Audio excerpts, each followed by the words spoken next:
Magandang umaga, guys. Eto tayo ngayon, nagluluto ng adobong chicken feet. Ayan.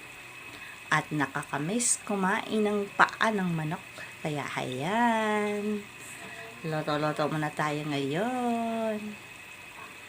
Ayan siya, guys. At may sili pang kasali.